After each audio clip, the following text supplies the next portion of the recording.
പന്തീരങ്കാവ് ഗാർഹിക പീഡന കേസ് പ്രതിയായ രാഹുലിന്റെ കാർ കസ്റ്റഡിയിലെടുത്തിരിക്കുകയാണ് പോലീസ്. രാഹുലിന്റെ കാറിൽ നിന്ന് രക്തക്കറ കണ്ടെത്തിയിരിക്കുന്നു. രക്തക്കറ ഭാര്യയുടേതാണ് എന്നാണ് പോലീസിന്റെ നിഗമനം. വിവരങ്ങളുമായി വി എസ് രഞ്ജിത്ത് നമുക്കൊപ്പം ചേരുന്നു. V S Ranjith, very good morning. രാഹുലിന്റെ കാറും ഇപ്പോൾ പോലീസ് കണ്ടെടുത്തിരിക്കുന്നു. കാറിൽ രക്തക്കറയും കണ്ടെത്തിയിട്ടുണ്ട്. ഭാര്യയുടേതാണ് എന്നാണ് നിഗമനം. രാഹുലിന് കുരുക്കുമുറുകുന്നു എന്നല്ലേ മനസ്സിലാകുന്നത്?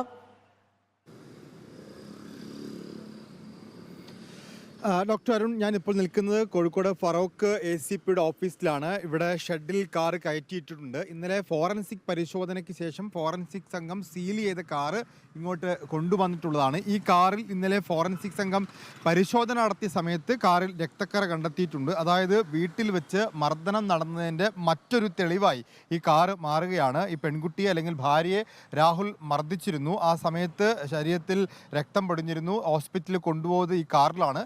ഈ കാറിൽ ഹോസ്പിറ്റലിൽ കൊണ്ടുപോകുന്ന വഴിക്ക് ഈ പെൺകുട്ടിയുടെ ശരീരത്തിൽ നിന്ന് രക്തക്കറ ഈ കാറിൽ ഉണ്ടായിട്ടുണ്ട്. അതൊരു പ്രധാനപ്പെട്ട തെളിവായി മാറുകയാണ്. ഇനി ഈ സംഭവത്തിൽ ഉണ്ടാവാനുള്ളത് ഈ പെൺകുട്ടി രാഹുലിൻ്റെ അമ്മയെയും സഹോദരിയെയും ചോദ്യം ചെയ്യാനുണ്ട്. ഇരുവർക്കുമെതിരെ 498A പ്രകാരം സ്ത്രീധന പീഡന കുറ്റവും ഗാർഹിക പീഡനത്തിനുള്ള കുറ്റവും ചുമത്തിയിട്ടുണ്ട്.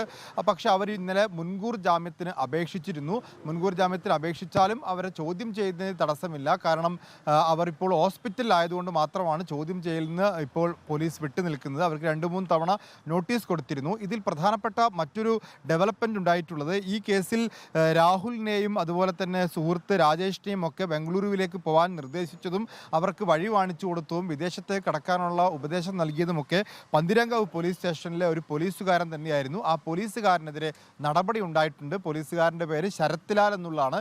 ശരത് ലാലിൻ്റെ ഫോൺ കോൾ രേഖകൾ പരിശോധിച്ചതിൽ നിന്ന് ഈ പറയുന്ന രാഹുലുമായി നിരന്തരം ബന്ധപ്പെട്ടതിൻ്റെ തെളിവുകൾ പോലീസിന് ലഭിച്ചിട്ടുണ്ട്. അതോടൊപ്പം തന്നെ ഈ രാജേഷിനെ കഴിഞ്ഞ ദിവസം ഇവിടെ എത്തിച്ച് ചോദ്യം ചെയ്തിരുന്നു. ആ ചോദ്യം ചെയ്യലിലും പ്രധാനമായും രാജേഷിൻ്റെ മൊഴിയിൽ ഈ ശരത് ലാൽ എന്ന് പറയുന്ന പോലീസുകാരനുമായുള്ള ബന്ധത്തെക്കുറിച്ച് പറയുന്നുണ്ട്. ഏതായാലും വളരെ കാര്യക്ഷമമായി തന്നെ ഫറോക്ക് ACP സാജു കെ എബ്രഹാമിൻ്റെ നേതൃത്വത്തിൽ അന്വേഷണം നടക്കുന്നുണ്ട്. കാരണം ഈ കേസിൽ തുടക്കത്തിലുണ്ടായ വീഴ്ച പരിഗണിക്കാൻ ദ്രുതഗതിയിലുള്ള നടപടികൾ പുതിയ അന്വേഷണ സംഘത്തിൻ്റെ ഭാഗത്തു നിന്നുണ്ടായതിൻ്റെ പശ്ചാത്തലത്തിലാണ് ഇതിൽ രാഹുലിനെ സഹായിച്ച പോലീസുകാർക്കെതിരെ നടപടി ഉണ്ടാകുന്നു. അതോടൊപ്പം തന്നെ രാഹുലിന് പുറത്തുനിന്ന് സഹായിച്ച ആളുകളെ കസ്റ്റഡിയിലെടുക്കുന്നു. ഈ കേസിൽ ചെയ്യാവുന്നതിൻ്റെ പരമാവധി ഇപ്പോൾ ചെയ്തു. ഇനിയുള്ളത് രാഹുലിനെ ജർമ്മനിയിൽ നിന്ന് നാട്ടിലേക്ക് എത്തിക്കുക എന്നുള്ളതാണ്.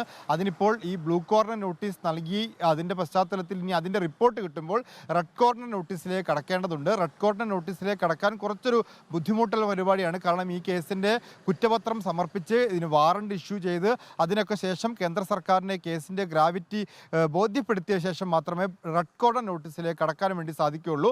റെഡ് കോർണർ നോട്ടീസ് പാസ്സായാൽ, അതിനുള്ള അനുമതി കിട്ടിക്കഴിഞ്ഞാൽ ജർമ്മൻ എംബസി ഇന്ത്യൻ എംബസിക്ക് രാഹുലിനെ കൈമാറും എന്നുള്ളതാണ് അന്വേഷണ സംഘം പ്രതീക്ഷിക്കുന്നത്.